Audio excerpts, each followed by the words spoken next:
ശബ്ദം കേൾക്കുന്ന മാന്യ ശ്രോതാവേ, വിളിച്ചു പറയട്ടെ, ഉലകത്തിലെ വ്യക്തികൾക്ക് ചെയ്തു തരുവാൻ കഴിയാത്ത, അസാധ്യമായതിനെ ചെയ്യാൻ കഴിയുന്ന ഒരുവനെ ഉലകത്തിലുള്ളൂ. അത് നസ്രയനായ യേശു എന്ന് ഇന്ന് രാത്രി മറന്നു പോകരുത്. ആ യേശുവിന്റെ നിസ്സീമമായ സാന്നിധ്യത്തിനായി, കർത്താവിന്റെ കൃപകൾക്കായി ഇന്ന് രാത്രി ദൈവത്തിന് സ്തോത്രം ചെയ്യുന്നു.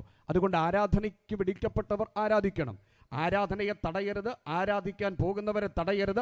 അത് തടഞ്ഞു വെച്ചാലും ദൈവത്തിൻ്റെ ന്യായവിധി ഉണ്ടാകും എന്ന് ദൈവത്തിൻ്റെ വചനം ശക്തമായി നമ്മോട് ആലോചന പറയുകയാണ്. ശ്രദ്ധിക്കണമേ, മനുഷ്യൻ്റെ ജീവിതത്തിൽ ഈ ആരാധനയും പാപം ഉള്ള ജീവിതത്തിൽ മുൻപോട്ട് തുടർന്നുള്ള ആരാധന ഒരിക്കലും ദൈവം പ്രസാദിക്കുന്നില്ല. പാപവും യാഗവും ഒരുമിച്ച് ഒരേ വേദിയിൽ ഒരുപോലെ കൊണ്ടുപോകുവാൻ ഒരിക്കലും ദൈവം ആഗ്രഹിക്കുന്നില്ല. ഒരിക്കൽ ഞാൻ ഇങ്ങനെ ഒരു പരസ്യയോഗത്തിൽ പ്രസംഗിക്കുന്ന സമയത്ത് അത് കഴിഞ്ഞ് ഞാനിങ്ങനെ നിൽക്കുമ്പോൾ ഒരാൾ എൻ്റെ അടുത്ത് ഒന്ന് പറഞ്ഞു, സാറിൻ്റെ പ്രസംഗമൊക്കെ ഞാൻ കേട്ടു,